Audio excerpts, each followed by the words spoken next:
Meus queridos e amados irmãos, que a doce e gloriosa paz do Senhor Jesus seja com todos. Nós estamos de volta para mais uma aula de Escola Bíblica Complementar, esta aula comprometida com a poderosa, inerrante e infalível Palavra de Deus. Eu sou o pastor Walter Pereira e semanalmente nós estamos aqui comentando a revista de adultos que é publicada trimestralmente pela Casa Publicadora das Assembleias de Deus. Estamos agora já caminhando para o final desta lição, que eu sempre apresento aqui, lição que é comentada pelo nosso querido pastor Ezequiel Soares, em Defesa da Fé Cristã, uma revista apologética. Todos os nossos comentários eles são feitos em 10 tópicos, buscando ali as ideias dentro da lição e que estejam, claro, alinhadas com o título da lição. Se você ainda não é inscrito neste canal, se inscreva, deixe aí o seu like ou dislike, dependendo da sua avaliação. Também deixe o seu comentário aí no YouTube, tem um local para você fazer o seu comentário. E também compartilhe com outras pessoas que não conhecem esse canal. Acredito que seja um canal diferenciado, porque todos os comentários que nós temos são comentários dos tópicos da lição, que são muito importantes. A nossa intenção e inspiração, vamos dizer assim, foi fazer um comentário extra, acrescentando alguns tópicos. De repente é uma ideia que está ali no plano de aula, é uma ideia que está na introdução, uma ideia que está em um dos tópicos e etc. E às vezes está ali nas entrelinhas e as pessoas não percebem. Muito bem, a lição de hoje, meus queridos irmãos, irá tratar da igreja como uma organização e um organismo. A lição é a lição número 12 para 23 de março de 2025, cujo título é A Igreja tem uma natureza organizacional.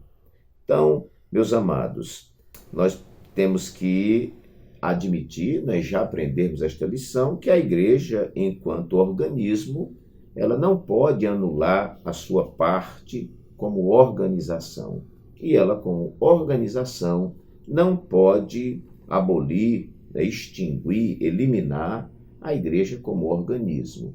Então, hoje nós já temos uma ala de pessoas que acha que a igreja é só um organismo e que essa questão organizacional, igreja enquanto organização, não seja benéfica. Existem pessoas que fogem da estrutura organizacional da igreja, mas nós estamos aprendendo nesta lição que é necessário que haja o organismo. A igreja é um organismo, enquanto organismo, ela é a noiva de Cristo, Enquanto organismo, ela é corpo de Cristo, ela é o conjunto dos remidos e lavados pelo sangue de Jesus, Ela é a coluna e firmeza da verdade. Agora, enquanto organização, a igreja tem seu rol de membros, a igreja tem a composição do seu ministério, e assim cada denominação faz a sua interpretação. Nós somos da Assembleia de Deus, nós temos o nosso corpo de auxiliares, nós temos o nosso corpo de diáconos, o corpo de presbíteros, de evangelistas e de pastores. Nós temos rol de membros, nós temos, enquanto organização, nós temos uma tesouraria, onde se recolhe os santos dízimos e ofertas para a obra do Senhor. Enquanto organização, a igreja paga seus tributos, ela, afinal de contas, faz parte, a igreja, a comunidade religiosa é um grupo social que se reúne.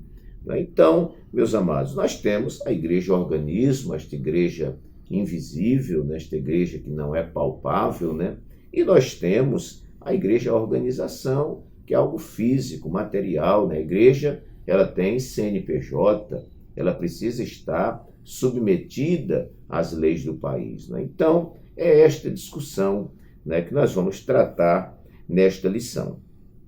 O texto áureo da nossa lição nos diz assim: por esta causa te deixei em Creta, para que pusesses em boa ordem as coisas que ainda restam, e de cidade em cidade estabelecesses presbíteros, como já te mandei. Mensagem que está aí na carta carta a Tito, né, capítulo 1, versículo 5. A verdade prática nos diz: a igreja é um organismo vivo de natureza espiritual e, ao mesmo tempo, uma organização. A leitura bíblica em classe está em Tito, capítulo 1, versículos de 1 a 9, que nos diz assim: Paulo, servo de Deus e apóstolo de Jesus Cristo, segundo a fé dos eleitos de Deus e o conhecimento da verdade, que é segundo a piedade, em esperança da vida eterna, a qual Deus, que não pode mentir, prometeu antes dos tempos dos séculos, mas a seu tempo manifestou a sua palavra pela pregação que me foi confiada, segundo o mandamento de Deus, nosso Salvador.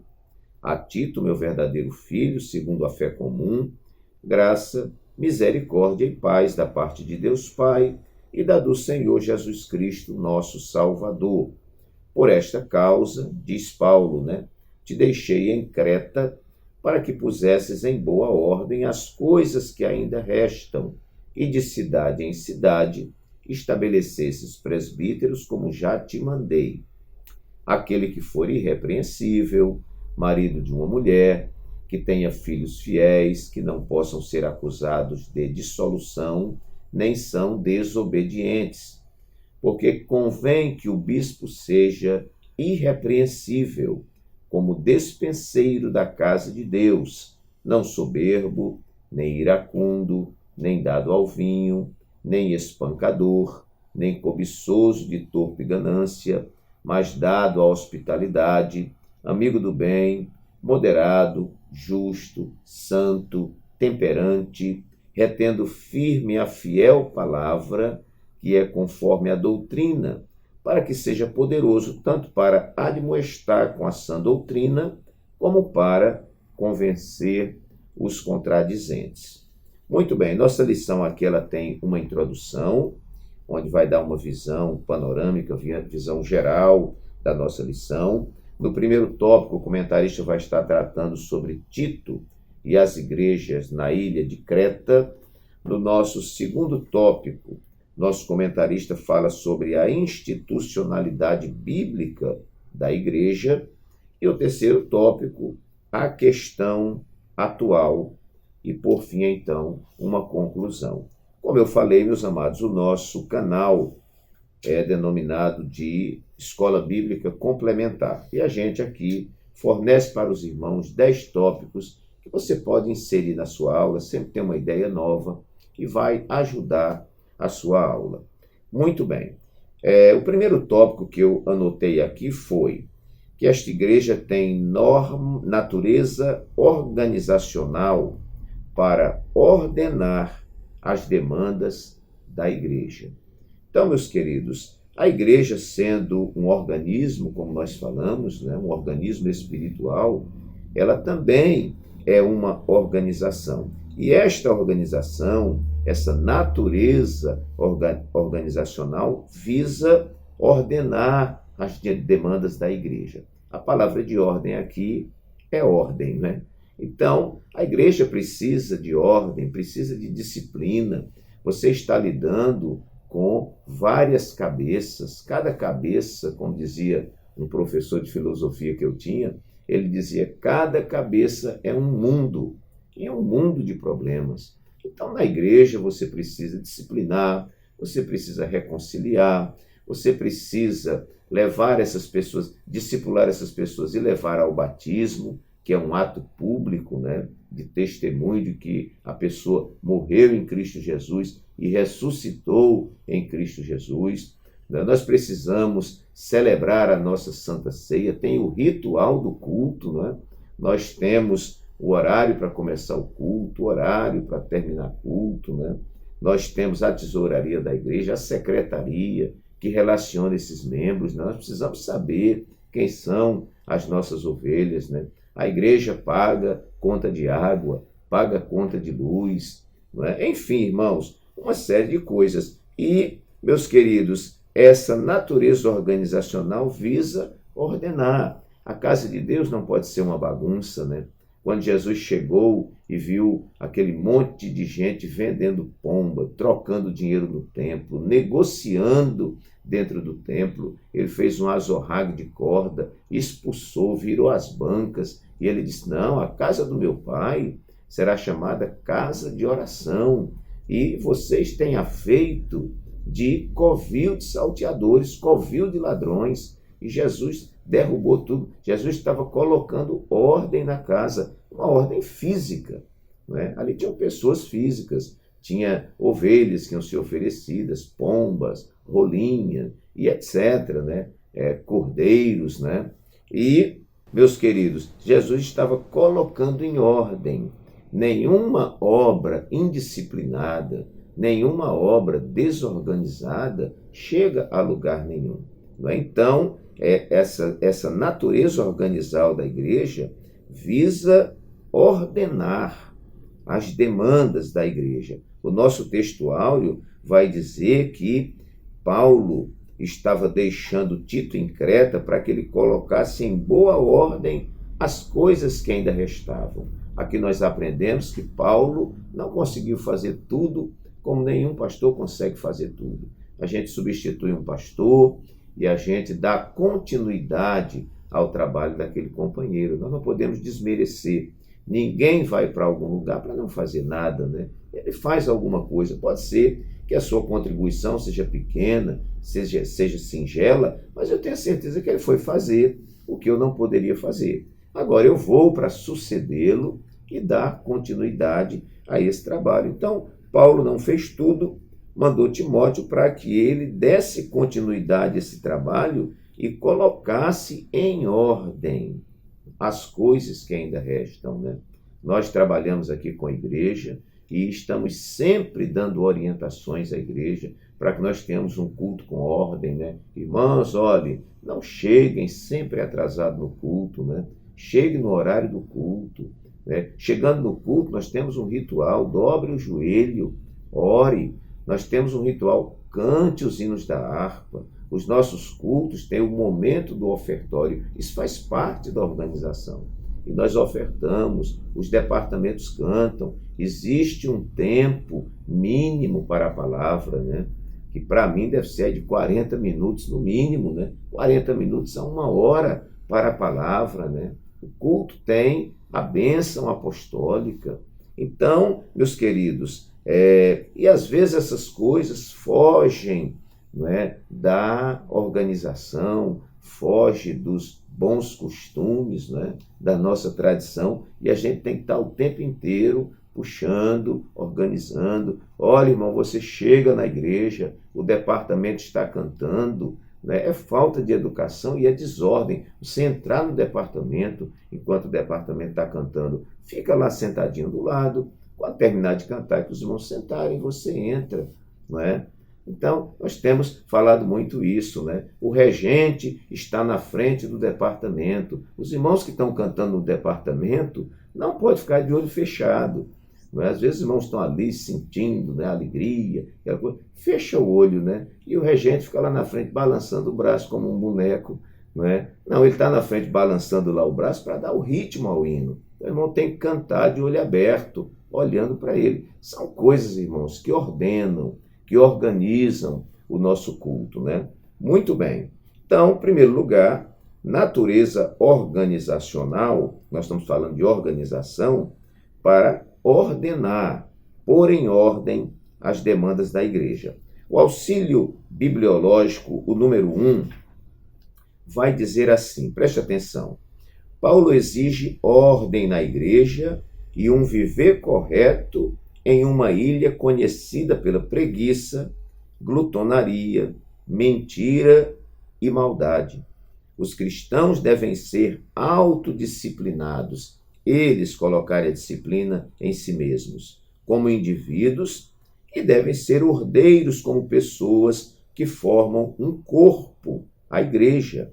Precisamos obedecer a esta mensagem em nossos dias quando a disciplina não é respeitada ou recompensada pela nossa sociedade. Embora outros possam não apreciar nossos esforços, devemos viver uma vida íntegra, obedecer ao governo e falar com prudência. Devemos viver unidos e pacificamente na igreja e sermos exemplos vivos de nossa fé para a sociedade contemporânea. Muito bom o comentário aqui. Vivemos numa sociedade onde qualquer imposição de disciplina, qualquer determinação de disciplina é interpretada como uma imposição, é interpretado como fascismo, é interpretado como ditadura, como se alguma coisa nesta vida que vive de forma indisciplinada, e de forma desorganizada tivesse algum futuro. Não tem. Então, liberdade não é libertinagem. Muito bem. O terceiro tópico e o primeiro subtópico também tem um comentário que é interessante. Diz assim: a ideia é de que a igreja deve se restringir a um local onde as pessoas se reúnem para adorar a Deus, isso é organização, estudar a palavra, pregar o evangelho, orar e celebrar as ordenanças eclesiásticas. O que alguns ainda não entenderam é que essas atividades espirituais exigem uma organização. Ponto. Então, o primeiro tópico aí, para os irmãos, é natureza organizacional para ordenar as demandas da igreja. Em segundo lugar, natureza organizacional para cumprir exigências legais. A igreja, irmãos, ela é tratada pelo governo como uma empresa. A nossa igreja aqui é uma igreja, nós temos uma sede central aqui na capital, onde está o nosso pastor-presidente, que é pastor da Igreja Evangélica Assembleia de Deus no estado de Alagoas e pastor da nossa convenção. Então, ele tem gerência em todo o estado de Alagoas, E o nosso pastor tem primado muito, é louvável o seu procedimento, irmãos. Eu vejo as prestações de contas com certidão negativa do município, do estado, certidões negativas federais e tudo mais. Aquelas certidões comprovam que a igreja está cumprindo o que prescreve as leis. Nós temos a Receita Federal de olho na igreja, nós temos o Ministério Público de olho na igreja. Então, a igreja precisa, como luz do mundo e sal da terra, ela precisa ser um exemplo. Chega uma fiscalização na igreja, a igreja está cheia de falcatrua, com débitos, com um monte de coisa. Isso não pode acontecer. Então, essa natureza organizacional, nós temos na nossa igreja um contador, nós temos na nossa igreja um auditor, nós temos na nossa igreja tesoureiro, primeiro, segundo tesoureiro, nós temos a equipe que ajuda a tesouraria, nós temos setores de compra na igreja, nós temos setores de obras, nós temos setores de manutenção e tudo mais. Então, queridos, a igreja como uma agência, uma instituição, a igreja tem CNPJ, ela está inscrita, então ela precisa cumprir as exigências legais, senão a igreja é fechada. Então, hoje, essa organização, ela visa cumprir exigências legais. A nossa igreja não é uma igreja que vive com falcatrua, uma igreja que vive omitindo os seus impostos e coisas dessa natureza. Não, a igreja paga INSS de funcionário, direitos trabalhistas e etc. Então, irmãos, a natureza organizacional da igreja visa cumprir as exigências legais. E louvado seja Deus por isso. Graças a Deus, a nossa igreja aqui no estado de Alagoas, ela é uma igreja respeitada, irmãos, respeitada pelo prefeito, respeitada pelo governador, respeitada pelos vereadores da cidade, pelos deputados estaduais, porque a igreja prima pelas exigências legais. Terceiro lugar, essa natureza organizacional visa atender à expansão da igreja. Olha aqui no textual, irmãos, vai dizer que Paulo deixou Tito em Creta para que ele pusesse em boa ordem as coisas que ainda restam, mas também que ele estabelecesse presbíteros de cidade em cidade.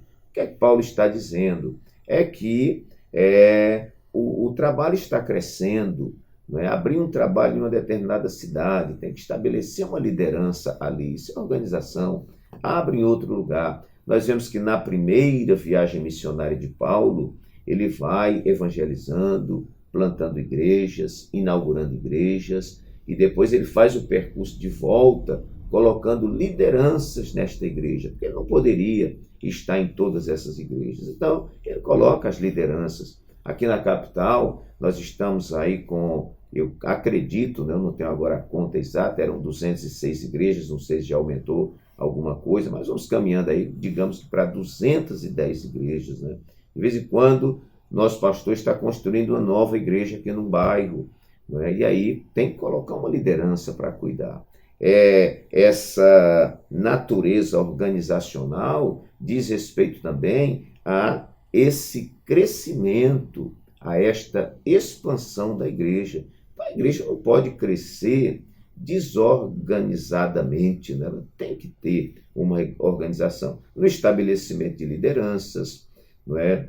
Na montagem administrativa de cada congregação, porque as novas congregações elas precisam ter secretaria, tesouraria, um departamento de missões para atender às demandas da obra missionária, tem que ter uma equipe de assistência social, né, para suprir a necessidade dos mais carentes, né? Enfim, irmãos, todas essas coisas que uma organização ela precisa ter. Então, essa expansão, não é, ela exige, não é, que nós tenhamos uma organização. Aqui no Ampliando o Conhecimento da nossa lição, vai dizer assim, posteriormente, depois de ser libertado de seu primeiro período, não está bem no comecinho não, tá, irmãos? Está um pouquinho abaixo.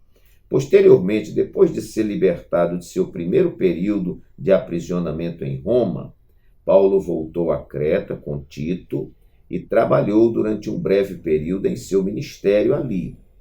A seguir, Paulo incumbiu Tito de continuar trabalhando com os crentes para organizar igrejas, enquanto ele continuava a viagem à Macedônia, ou seja, enquanto ele ia abrindo mais trabalhos e estabelecendo novas lideranças naqueles lugares. O tópico 3, subtópico 3 também vai ter aí um comentário breve, que diz assim: diante do avanço da obra no Brasil, era necessário estruturar o movimento pentecostal e criar um órgão máximo para manter a identidade e a unidade doutrinária dessas igrejas no país, e dessa forma trazer solução para as questões de ordem doméstica, interna e externa. Foi com base nesses ideais que os pioneiros brasileiros e suecos, né, Daniel Berg, Gunnar Wingre e os brasileiros também, criaram a Convenção Geral das Assembleias de Deus em setembro de 1930. A Igreja Evangélica Assembleia de Deus no Brasil, ela não está solta à deriva, né? Nós temos uma convenção geral, não é? Aqui no Nordeste, né, sob a liderança do nosso muito digno pastor José Carlos de Lima, né, nós temos a UMADEN, União de Ministros, né, da Assembleia de Deus aí no Nordeste, né, que coordena o trabalho aqui no Nordeste. Então já é um subgrupo, vamos dizer, né? E aqui em Alagoas nós temos o nosso pastor presidente, reverendo José Orisvaldo Nunes de Lima, comanda aqui o nosso estado. Em cada cidade do nosso estado nós temos pastores que dirigem campos eclesiásticos, né? Aquela cidade está sob sua responsabilidade. E aqui na capital nós temos o nosso pastor, que é o pastor da nossa capital, e nós em cada congregação temos pastores que auxiliam o nosso pastor. E em alguns lugares existem as subcongregações, onde nós que dirigimos congregação, colocamos ali um presbítero para conduzir aquele trabalho. E às vezes até subdividimos ainda. Temos pontos de pregação, onde um irmão dirige a uma escala e que os irmãos vão cumprindo. Tudo isso, irmãos, para atender a este crescimento. Não adianta a igreja se expandir se ela não tiver organização. vai virar uma Babel. Quarto lugar, eu coloquei aqui, natureza organizacional no estabelecimento de ministérios. Isso faz parte, não é? Faz parte dessa natureza organizacional. Lá em Efésios 11, está escrito que ele mesmo, o Senhor, deu uns para apóstolos, deu outros para profetas, deu outros para evangelistas, outros para pastores, outros para mestres, né? E porque o Senhor estabeleceu esses homens, né? A Bíblia diz que estabeleceu visando o aperfeiçoamento dos santos, né? Para que nós não sejamos mais meninos, levados em roda por todo o vento de doutrina. Então, essas lideranças nas igrejas, elas existem, né? Esses ministérios, para que a igreja seja aperfeiçoada. Aqui nós temos já o costume, no nosso estado de Alagoas, né, no mês de agosto, é a nossa convenção aqui geral das Assembleias de Deus no estado de Alagoas, e também o aniversário da nossa igreja, né? E nessa época, nessa ocasião, né, os dirigentes de congregação indicam, né, auxiliares para serem separados ao diaconato, indicam diáconos para serem separados ao ministério de presbítero, né? E pastores do campo, e o pastor aqui da nossa capital indica presbíteros para serem separados a evangelistas ou a pastores, né? E isso, irmãos, sempre atendendo à demanda. Por exemplo, eu trabalhei durante 8 anos à frente do Conselho de Ética da nossa igreja no estado de Alagoas, e este conselho, ele faz justamente a avaliação. Então, aqueles obreiros têm que trazer documentações, isso faz parte da organização, não é? Se esse obreiro não está aí, complicado com SPC, com Serasa, né? Ele traz certidões estaduais, certidões federais, né? Ele tem que fazer um curso preparatório de obreiros, que é o nosso CPO, e tem que trazer documentações se ele é casado e tudo mais. Todas aquelas documentações, irmãos, não é uma questão burocrática, mas é uma questão organizacional. Nós precisamos saber as pessoas que nós estamos introduzindo no ministério. E também esses ministérios visam atender, claro, as demandas da igreja, né? Então, tem uma nova congregação, tem que ter um presbítero para dirigir essa nova congregação, tem que ter um evangelista, tem que ter um pastor, né? Então, essa natureza organizacional também diz respeito do estabelecimento de ministérios. No plano de aula aqui na nossa introdução diz assim: a Igreja de Cristo, né? Quanto à Igreja de Cristo, esta, ao mesmo tempo, é um organismo vivo e uma organização constituída de múltiplos ministérios, a fim de que a causa do reino de Deus seja atendida. Aqui, irmãos, fazendo um adendo, né? Eu me referi a ministério aqui como os diáconos, auxiliares, né? Aos diáconos, presbíteros, evangelistas, pastores, né? Mas todas as pessoas que exercem uma atividade na igreja, aquilo é um ministério.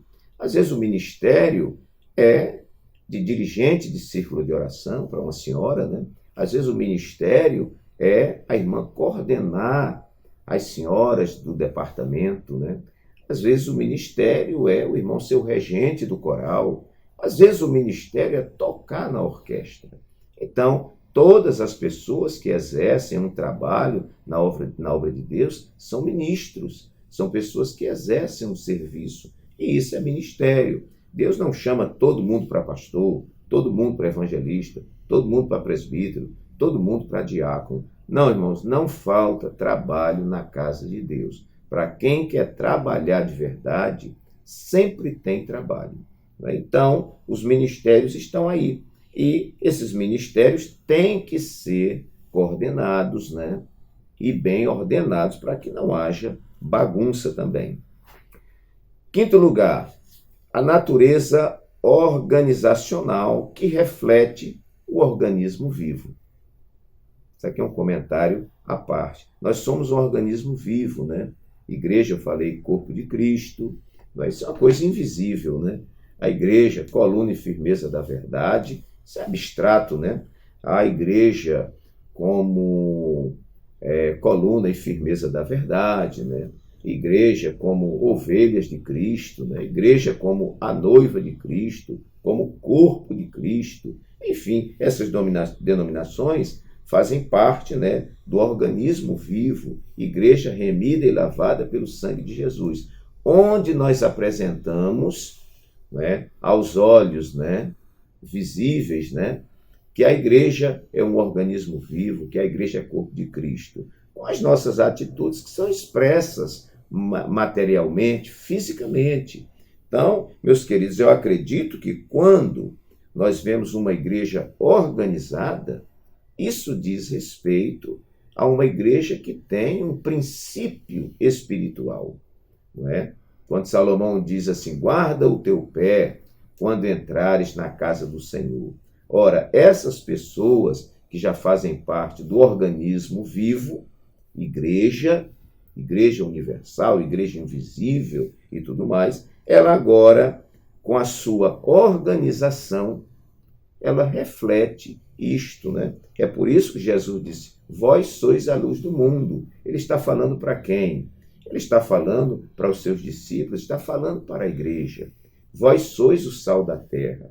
Esta influência positiva da igreja, de cada membro na sua individualidade, né, com o bom testemunho, né, isso reflete, irmãos, que a igreja é um organismo vivo, ela realmente é o corpo de Cristo, é o conjunto dos remidos e lavados pelo sangue de Jesus. Jesus disse assim, assim resplandeça a vossa luz diante dos homens, para que vejam as vossas boas obras. Isso é físico.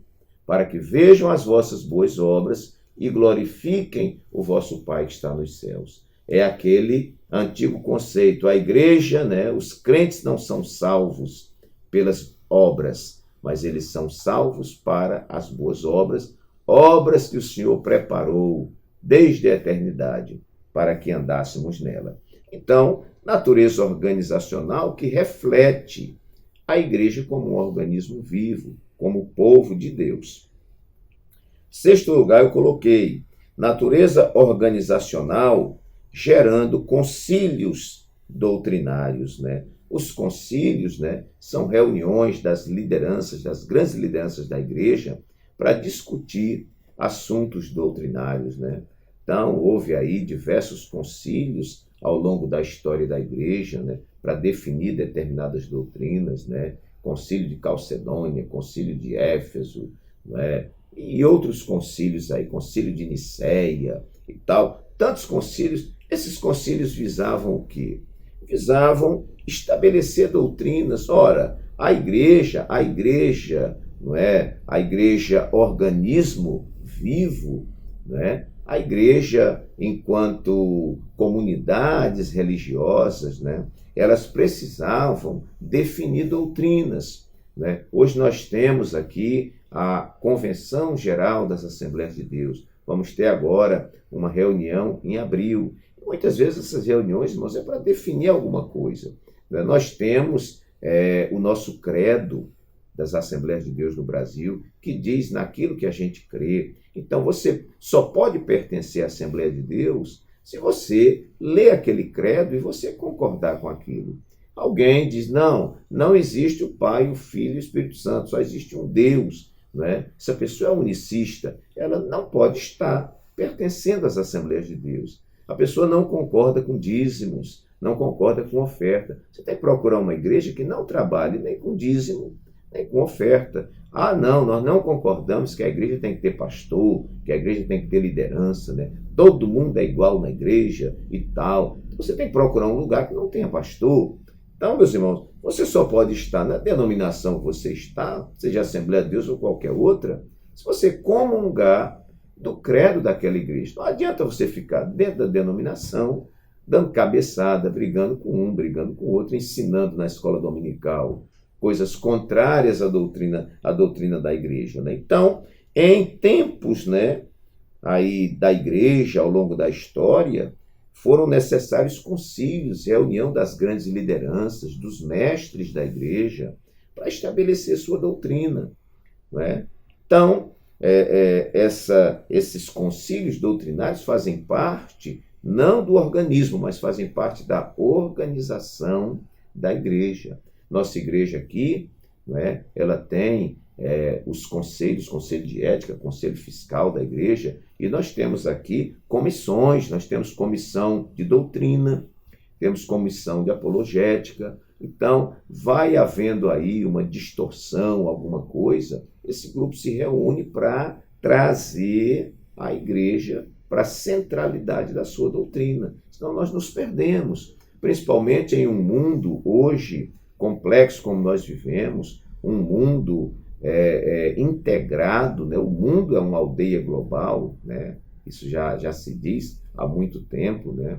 Então, um mundo globalizado, onde você abre seu celular, você ouve lideranças de todas as igrejas. Então, se você não tiver cuidado, daqui a pouco, não é, a Assembleia de Deus está usando aquilo que são doutrinas particulares, né, da Igreja Presbiteriana. Daqui a pouco, a Igreja Presbiteriana está usando doutrinas que são particularidades da Igreja Batista. Enfim, cada uma dessa denominação que tem o seu valor, eu quero aqui deixar bem claro, ela tem seu conjunto de doutrina, tem seus costumes, tem suas tradições e que devem ser respeitados. Então, esses concílios se reúnem para definirem as doutrinas da igreja. E a isso nós chamamos de natureza organizacional. Sétimo lugar, natureza organizacional que materializa o bom testemunho cristão, não é? É nessa natureza organizacional que nós vamos revelar aquilo que a gente como organismo vivo, como igreja espiritual. O plano de aula na aplicação, esse plano de aula está na revista do Mestre.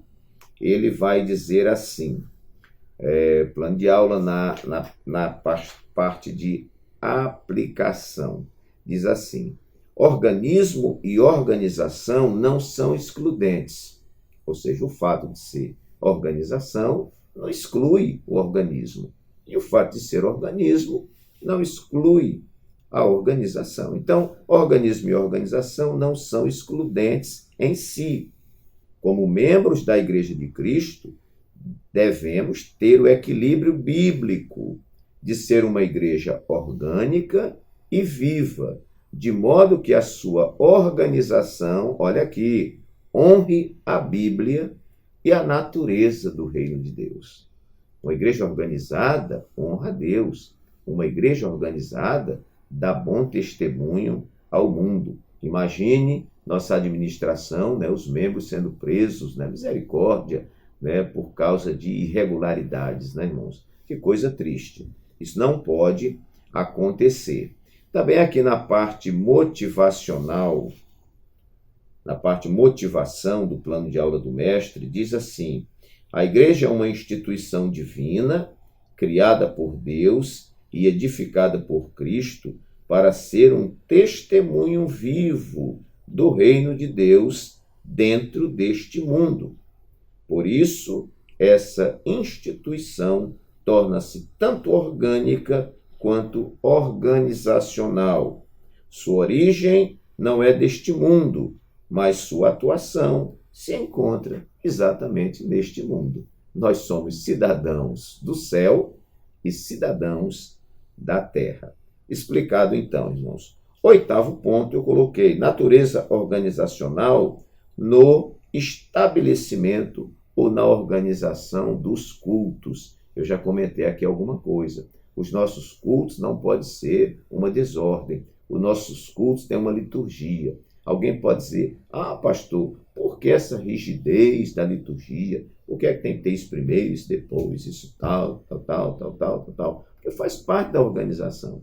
Imagine se cada pastor da capital, aqui da nossa Maceió, cada pastor aí do Brasil, não é, fizer uma coisa, não, primeiro eu vou começar o culto ministrando a bênção apostólica, depois eu vou pregar e no final do culto eu vou cumprimentar os irmãos com a paz do Senhor, eu vou cantar os hinos da harpa, vai ficar tudo de cabeça para baixo. Então, existe uma ordem. Claro, né, irmãos, que existe uma flexibilidade. Nem todos os trabalhos têm ali tudo igual. Aqui mesmo na nossa capital nós temos pastores que fazem cultos de família, outros não fazem culto de família, e pastores que no primeiro domingo do mês é o culto de mocidade, outros colocam o culto de senhoras, o outro coloca um outro culto aí, né? O segundo domingo do mês aqui nosso já é uma determinação, todos nós cumprimos isso, é o nosso culto de missões. Eu gosto de realizar, onde eu dirijo, no terceiro domingo, um culto pastoral, onde eu dirijo, dou oportunidade às pessoas que eu quero ouvir, eu prego no final, é uma denominação, mas nada de desrespeitar a boa ordem do culto. O culto tem que ter uma boa ordem, tem que ter liturgia, tem que ter um local para se celebrar o culto. Alguém diz, por que é que o pastor fica construindo igreja? Não precisa construir, a preocupação tem que ser com as pessoas. Bom, ninguém quer levar essas pessoas para a sua casa, irmãos. Então, nós vamos fazer o culto onde? Debaixo de uma árvore, debaixo da ponte. Para onde é que nós vamos? A igreja cresce. Você começa o culto na casa de uma pessoa, daqui a pouco tem 20 pessoas. A casa do irmão não cabe essas pessoas. Daqui a pouco tem 50. Nós vamos para onde?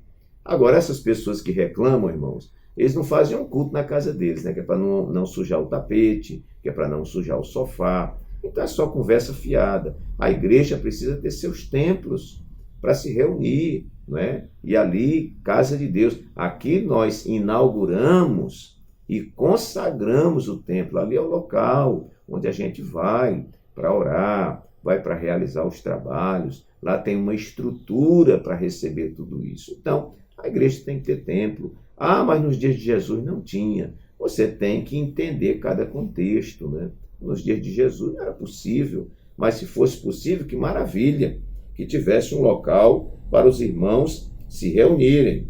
O segundo tópico e o subtópico 3, vamos ver aqui também, onde trata de organização. Veja só, temos no Novo Testamento alguns lampejos que nos mostram que aqueles irmãos se organizavam. Olha aí.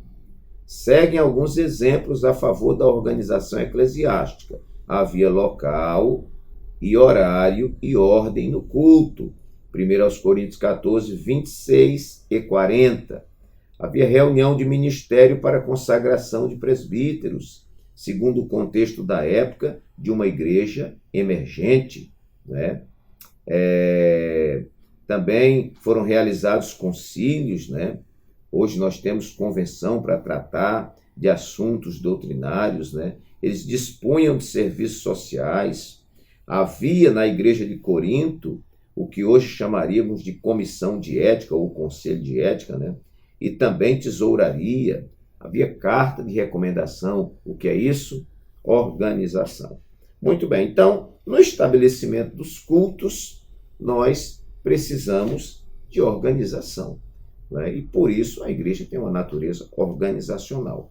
Esse nono tópico aqui, irmãos, eu coloquei que de repente é o contraponto de algo que a gente já falou. Mas isso aqui é interessante. A igreja possui uma natureza organizacional para que nós nos protejamos da corrupção.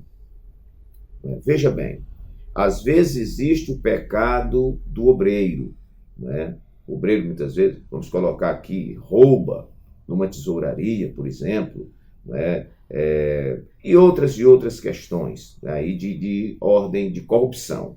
Bom, se nós temos uma organização, fica mais difícil haver corrupção.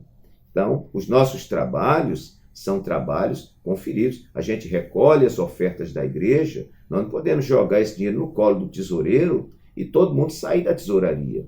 Nós não funcionamos assim. Nós recolhemos os dízimos e ofertas.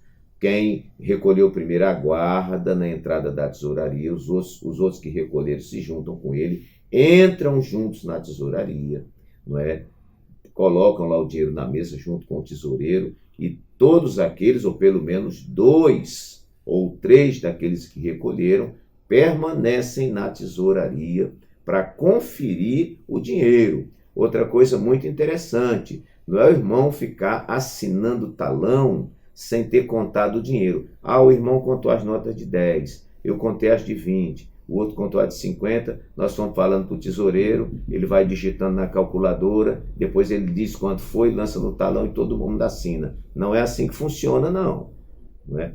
Todos que recolheram as ofertas têm que contar o dinheiro todo. Eu não posso assinar um documento se eu não contei o valor total. Então eles podem até, um aqui separa nota de 5, outro separa de R$2, que é a maioria, né? Outro separa as notas de R$10, de 50 e tal, na organização. Agora, na hora de contar, todo mundo tem de contar. Você não pode assinar talão na igreja se você não contou o dinheiro. O nome disso é organização. Né? Então, meus queridos, nos protege da corrupção. Quanto mais segurança eu tiver nesse processo, né, de recolhimento de dinheiro e outras questões, né, quanto maior a segurança, porque às vezes eu quero deixar claro aqui, às vezes você constrói uma modalidade de segurança e o irmão diz assim, eu acho que é o pastor que não confia em mim. Não é que o pastor não confia em você, é que o pastor precisa cercar você de segurança, para que você, mesmo que seja tentado, que muita gente é tentado, você não consegue fazer isso. Então, aqui na nossa igreja, irmãos, eu falei que a nossa igreja tem auditor, que confere qualquer irregularidade, ele vai captar ali. Então, isto é muito bom, porque essa organização nos protege da corrupção. Não, pastor, todo mundo é remido e lavado pelo sangue de Jesus, todo mundo é salvo, larga o dinheiro aí, não precisa conferir, joga dentro de uma sacola e leva para casa e tudo mais. Negativo, está errado, tem que ser conferido. Amanhã a pessoa é acusada de corrupção e não tem como provar o contrário. E aí a coisa fica complicada e já tem muita gente boa por aí indo para a cadeia, irmãos. Então temos que ter cuidado. Natureza organizacional, em último lugar, 10º lugar, que sustenta a credibilidade. Quanto mais organizada a igreja, maior a credibilidade. Eu quero dizer, estou falando aqui por uma questão de justiça. Eu digo sempre na igreja que eu dirijo, chão da jaqueira 1. Na hora de recolher as ofertas, eu nunca recolho oferta sem antes dar uma palavra explicativa. E eu digo aos irmãos, olha irmãos, eu entrego meus dízimos aqui em Alagoas, eu oferto, todos os cultos eu oferto, né? Eu tenho prazer e aconselho a você, todo culto leve a sua oferta, não ofereça culto manco a Deus, né? Leve a sua oferta, nem que seja uma moeda de 10 centavos. Então, nossa igreja faz todo esse trabalho e, meus queridos, tudo muito bem fiscalizado, tudo com demonstrativos. Agora tivemos nossa reunião de convenção, foi apresentado o relatório financeiro da igreja, não é? A igreja vive debaixo de conferência e tudo mais. E tudo isso, irmãos, redunda em credibilidade. Quanto mais organizado, quanto mais fiscalizado, quanto mais transparente o trabalho, mais credibilidade. E credibilidade é algo muito bom. Meus queridos e amados irmãos, está aqui um comentário singelo. Eu acredito ter trazido um conteúdo que pode lhe ajudar. Você não precisa concordar com tudo que eu falo aqui, não é? Mas tudo que eu estou falando pensando no seu bem, pensando no bem da igreja, pensando no bem do ministério, pensando no bem dos nossos muito dignos pastores presidentes que têm essa grande carga sobre os seus ombros, pensando no bom testemunho da nossa igreja, para que a gente seja luz do mundo e sal da terra. Que Deus abençoe a todos e que o Espírito Santo fale mais alto aos vossos corações e até o nosso próximo encontro, se Jesus não voltar e Ele permitir.